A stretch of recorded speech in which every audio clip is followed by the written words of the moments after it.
प्रीत जडली हृदयी भाग 50. मागील भागात. 1 मिनिट. तो खाली बसणार तोच उठला आणि निघून गेला. सगळ्यांना काही समजत नव्हतं.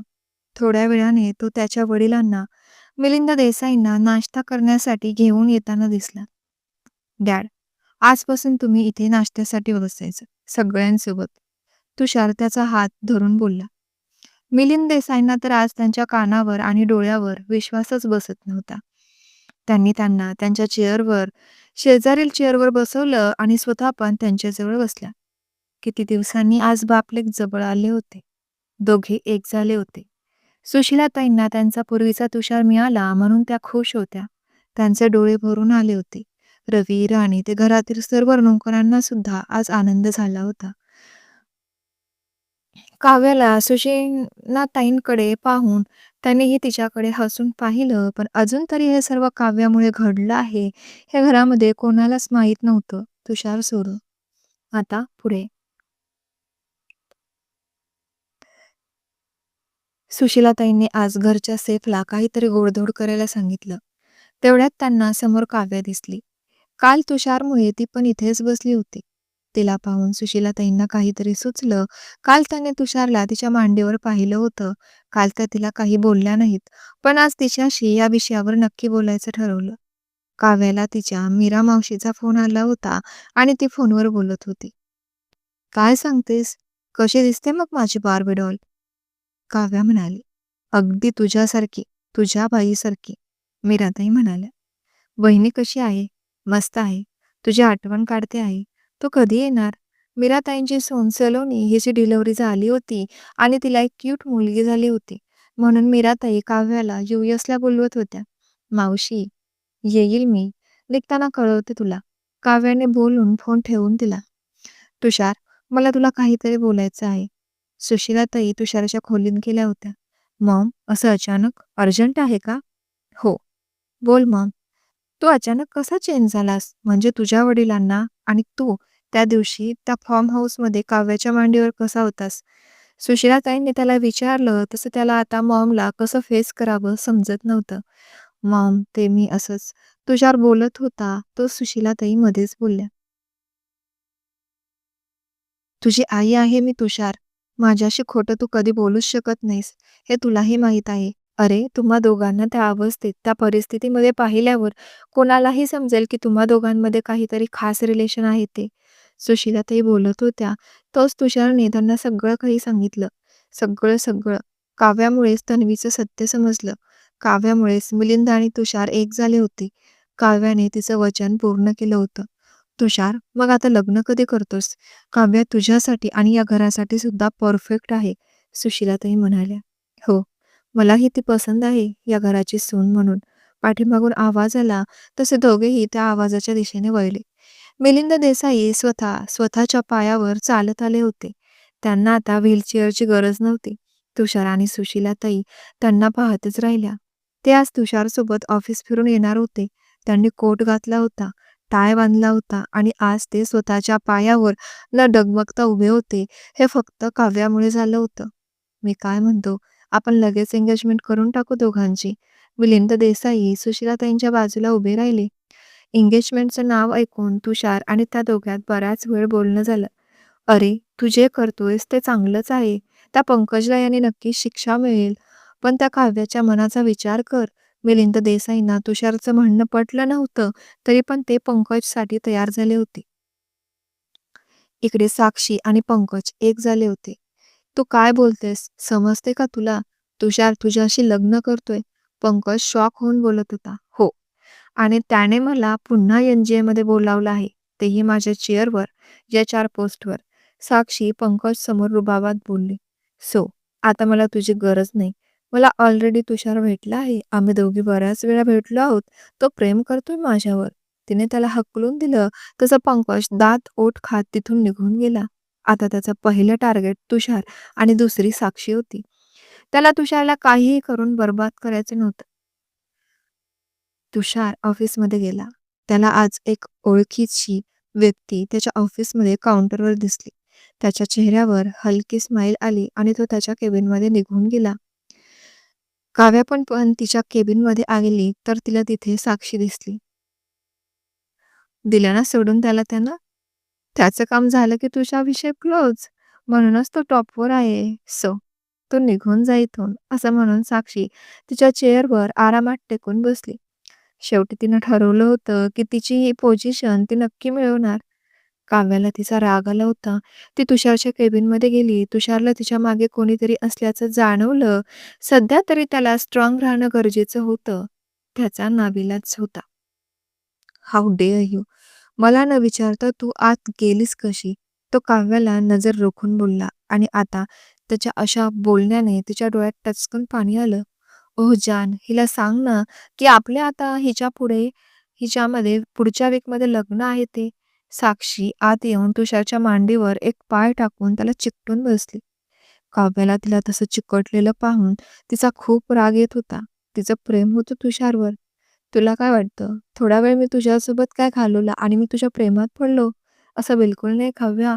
तो फक्त टाइमपास होता. Now I like Sakshi. Get lost from here. तो बोलला आणि काव्य रडतच केबिन बाहेर आली. ती एक क्षणही आता ऑफिसमध्ये थांबली नाही. तिचं काळीज आतमधून होरपळून निघालं होतं. सगळी स्वप्न तिची पाण्यात विरघळून गेली होती. आज रूमवर पण ती एकटी खोलीत रडत होती. तुषारने तिला फ्रॉड केलं म्हणून दुःख तर झालं होतंच, पण त्याच्यामुळे तिच्या पूर्ण करिअरची वाट लागली होती. माझ्या आयुष्याशी खेळून काय मिळालं सर तुम्हाला? मी किती चांगलं समजत होते तुम्हाला. बरोबर बोलतात लोक. मोठी लोक खरंच इमोशनलेस असतात. काव्य मनात विचार करत करत रडत होती. तिला तिच्या नशिबावर आज खरंच चीड येत होती. काही दिवस असेच निघून गेले. काव्या रूमवर बसून होती. ना तिचं कामाकडे लक्ष होतं ना जेवणाकडे. केतू तिला बोलायचा प्रयत्न करायची, पण केतूला ती काहीच सांगत नव्हती. एकटी एकटी पडली होती ती. तुषार आणि मिलिंद देसाईंचे संबंध स्ट्रॉंग झाले होते. तुषारचे फक्त एकच टार्गेट होतं, पंकजपासून सावध राहणं आणि त्याला रंगेहात पकडणं. त्याला साक्षीचा फोन आला. काही वेळ फोनवर बोलून त्याने फोन ठेवून दिला. नको वागू असं त्या मुलीशी. कशाची शिक्षा देतोस तुला? अरे त्रास होते सध्या तिला तुझ्या अशा वागण्याचा. त्या साक्षीमध्ये असं काय पाहिलं तू की एंगेजमेंट करतोस तिच्याशी उद्या तू? मिलिंद देसाई तावातावाने बोलत होते. तुषार मात्र गप्प होता. सुशीलाताईंनी काव्याला फोन केला आणि घरी बोलावून घेतलं. कारण उद्या तुषारची एंगेजमेंट होती आणि काव्य त्यांना नाही म्हणू शकली नाही. आज काव्या देसाई होममध्ये आली. एंगेजमेंटची सर्व तयारी झाली होती. सगळीकडे मस्त सजावट केली होती. काव्या वरवरून हसत होती, पण आतून तिला तिचा स्वाभिमान गमावल्यासारखं वाटत होतं. ती सिंपलच तयार झाली होती. पण सुशीलाताईंनी तिला फोर्स करून मस्त काठापदराची साडी दिली. काव्याने नाविलाजाने ती साडी नेसली. त्यावर मॅचिंगची ज्वेलरी घातली. केस मोकळे सोडले. डोळ्यात छोटीशी काजलची रेष आणि ओठांवर मस्त पीच कलरची लिपस्टिक लावून ती तयार झाली होती. थोड्याच वेळात एंगेजमेंटला सुरुवात होणार होती. काव्या पण तिकडेच जात होती. अचानक तिचा हात धरून कोणीतरी तिला ओढून घेतलं तशी ती रूममध्ये त्याच्या सोबत गेली. समोर तुषार होता. काव्य त्याच्याकडे एकटक पाहत होती, पण दुसऱ्या क्षणी तिने वैतागून त्याचा हात झिडकारला. पण तो समोर असला की हार्टबीट वाढायचे आणि आताही तेच झाले. हृदयाने अचानक गती घेतली. ती मात्र स्वतःला सावरत होती. काव्या, आय लव्ह यू जान. तो पुन्हा त्याच टोनमध्ये तिला पाहत बोलला आणि तिच्या डोळ्यातून टचकन पाणी बाहेर आलं. त्याने हळूवार तिचे डोळे पुसले. How are you jaan? You know you are looking gorgeous ना. तो बोलला आणि तिने पुन्हा डोळे बंद केले. त्याचे गरम श्वास तिला मानेवर जाणवत होते. तो हळूहळू तिला जवळ घेत तिच्या मानेवर ओठ फिरवत होता. तुषार, अरे चल, पंडितजी आलेत. सुशीलाताईंच्या आवाजाने तो बाहेर निघून गेला. काय होतं हे? असं का वागतात ते? का त्रास देतात मला?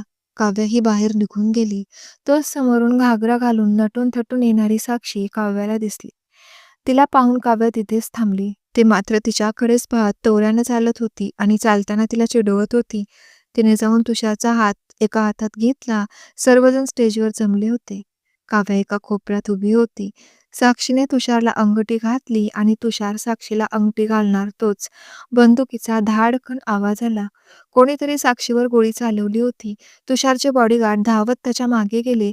तो पंकज होता. त्याला पाहून तुषार जोरजोरात टाळ्या वाजवत होता. Now your game is over Pankaj. तुषारने त्याच्या हातातील अंगठी काढून फेकली. त्याला माहीत होतं पंकज तन्वीप्रमाणेच काव्याला देखील जखमी करेल, म्हणून तर त्याने साक्षीसोबत खोटं खोटं नाटक केलं होतं. साक्षी देखील तुषारला भुलली होती. ती तुषारच्या बाजूने गेली म्हणून आणि तुषारची होणारी बायको म्हणजे साक्षीला मारून तुषारला पुन्हा पहिल्यासारखं एकटं करता येईल, म्हणजे तो परत नीट काम करू शकणार नाही, म्हणून त्याने डाव रचला होता. पण तो फेल झाला होता. काव्या तर सगळं शॉक होऊन पाहत होती. म्हणजे तुषार सरांनी हे सगळं नाटक केलं. मी किती त्यांना चुकीचं समजलं. विचार करत असताना स्टेजवर तिचं नाव अनाउन्स झालं. "Jaan, where are you? Please come on the stage." Tushar माईकमध्ये बोलत होता. राणी काव्याला घेऊन स्टेजवर आली. सुशीलाताई पण तिच्याकडे कौतुकाने पाहत होत्या. या प्लॅनमध्ये त्यांनी पण तुषारला साथ दिली होती. "Will you marry me?" त्याने गुडघ्यावर बसून तिला विचारलं आणि तिने हसून प्रतिसाद दिला. तुषारने तिचा हात हातात घेऊन अंगठी घातली, तसं तिनेही त्याला अंगठी घातली. काव्याने तुषारकडे पाहिलं.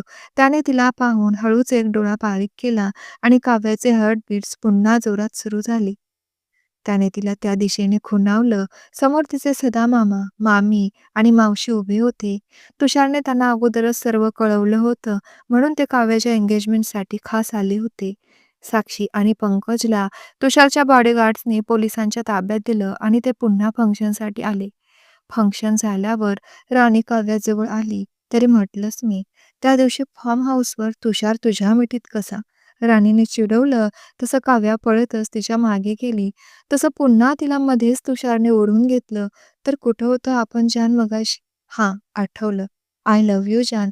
तो बोलला. "I love you sir." ती पण लाजून बोलली. राणी पळत लांब निघून गेली होती.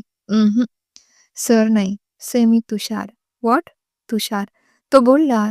"तसं लव्ह यू." ती तुषार न बोलता थांबली. त्याने डोळे दाखवले. "लव्ह यू तुषार." ती घाबरून पटकन बोलली. तसं त्याने तिला पुन्हा मिठीत घेतलं. खूप वेळ तो तिला डीप किस करत होता. किस करताना तो मध्येच थांबला. "Now you are mine and I am your." तो तिच्याकडे पाहत बोलला आणि पुन्हा पुन्हा किस करत होता.